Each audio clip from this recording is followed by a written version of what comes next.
મારું નામ નિતેશ અર્જન ઓડેદરા, ઉપસરપંચ આંબારામમાં.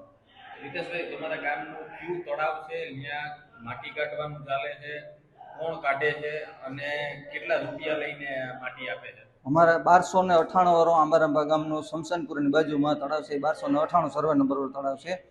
અને ત્યાં હાલમાં આજ છેલ્લા મહિનો દિવસ ત્યાં હાલે. અને જે માટી કાઢવાનું જે પરમિશન આથી જિલ્લામાંથી આપવાનું હોય એમાંથી પૈસા એક આઈવાના 1200 રૂપિયા અને ટ્રેક્ટરના 250 થી 300 રૂપિયા અને 12 ગામમાં આ માલ મોકલવામાં આવે. સુજલામ સુફલામને નિયમ મુજબ ખેડૂતને અદગટ માટે હોય તો એ બધો માથાભારી વ્યક્તિઓ છે એ બહાર માલ મોકલે તો ખેડૂતને મોટા નુકસાન છે. અને ઓછામાં ઓછા 8 થી 10,000 ફેરા ત્યાંથી મોરમના સોફ મોરમના કાઢેલ છે અને હાર્ડ મોરમ પણ ઉપાડેલ છે. કેટલી વાર અધિકારીને રજૂઆત કરેલ છે, કોઈ ધ્યાન દેતા જ નથી રજૂઆતને. 1298 વાળા તળાવમાંથી ના આંબારામા તળાવ છે. ત્યાં માટી કાઢવામાં એક સંજય અરભુ મોઢવાડિયા અને બીજા વ્યક્તિ તો ગામના હતા, એ તો ગામમાં જતા. આ એક જ વ્યક્તિ 12 ગામ મોકલવા વાળો છે, સંજય અરભુ મોઢવાડિયા. એ 12 ગામ પેશિયલનો ધંધો જ કરે છે માટી ઉપાડવાનો. એને અમે રજૂઆત કરી કે તો મેં વેચવા માટે પરમિટ લીધી, હું વેચવાનો હા, મને કોઈ રોકી શકવાનું છે જ નહીં. પોલીસને કે પછી અધિકારીઓને રજૂઆત કરી? મેં મુકેશભાઈ ઓળેદરાને વારંવાર રજૂઆત કરેલ, અરજી કરેલ, જિલ્લા વિકાસ અધિકારીને રજૂઆત કરેલ, કલેક્ટરશ્રીને રજૂઆત કરેલ, પણ એનો કોઈ અમને ન્યાય મળેલ જ નથી. તમે કહેતા હતા કે મારી પાસે રેકોર્ડિંગ છે, બધાને પૈસા લે? હા, એના રેકોર્ડિંગ છે. કોણ લે? મુકેશભાઈ ઓળેદરા. સિંચાઈ વિભાગ કાર્યપાલક ઇજનેર.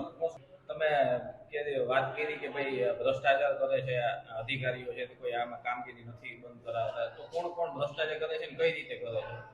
ભ્રષ્ટાચાર એટલે મુકેશભાઈ ઓળેદરાને અમે રજૂઆત કરી, કલેક્ટરશ્રીની રજૂઆત કરી, જિલ્લા વિકાસ અધિકારીને રજૂઆત કરી, જિલ્લા વિકાસ અધિકારીને રૂબરૂ મળ્યા તો જિલ્લા વિકાસ અધિકારીએ કીધું હતું કે ભાઈ આ પરમિટ રદ કરી નાખો. હજી સુધી કોઈ રદ કરવામાં આવી જ નથી.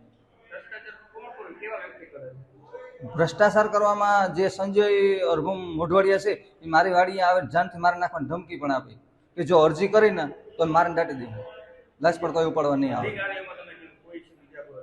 અધિકારીમાં મુકેશભાઈ ઓળેદરા, સિંચાઈ વિભાગ કાર્યપાલક ઇજનેર. મુકેશભાઈ એમ કે જ્યાં રજૂઆત કરવી એને કરી લેજે, બાકી આ તો હાલવાનું જ છે. એ તો જ્યારે મીડિયા વાળા હોય કે બીજા અન્ય વ્યક્તિ ત્યારે અલગ વાત કરે અને અમે આવીએ તો પણ અલગ વાત કરે. જીઆર નું મને કઈ મગજમાં છે જ નહીં. અમને કોઈ જીઆર બતાવ્યો જ નથી. ના, ખેડૂતો માટે જ સુજલામ સુફલામ યોજના ખેડૂત માટે જ છે.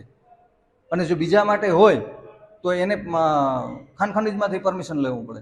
તો આજે જો આ રીતના માટી વેચાતી હોય તો ખેડૂતને નુકસાન છે, ગ્રામ પંચાયતને નુકસાન છે, પછી ખાન ખનીજને નુકસાન છે. ખાન ખનીજમાં જો ખાન ખનીજ પરમિશન આપતી હોય અને એ હોય તો એકસ્ટ્રા ગામને ગ્રાન્ટ પણ મળે. તો આ તો ગામને એકસ્ટ્રા ગ્રાન્ટ ન મળે, સરકારને કંઈ ન મળે અને આ તો ઓછામાં ઓછા 5 થી 10 લાખ રૂપિયાનું આ નુકસાન જ છે ગામમાં. આ કમાઈ ગયા એમને.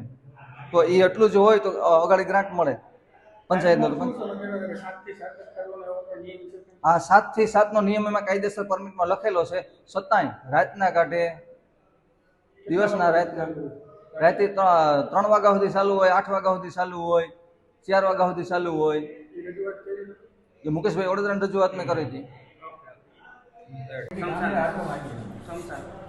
શમશાનપુરીની બાજુમાં જે શમશાનપુરીની દિવાલ હોય, દિવાલને અંદર સરપંચે પોતાની પ્રાઇવેટ લાઈન નાખી અને દિવાલનો પડવાયો તોડેલ છે અને એ દિવાલને ઓછામાં ઓછા 2.5-3 લાખનું દિવાલનું નુકસાન છે.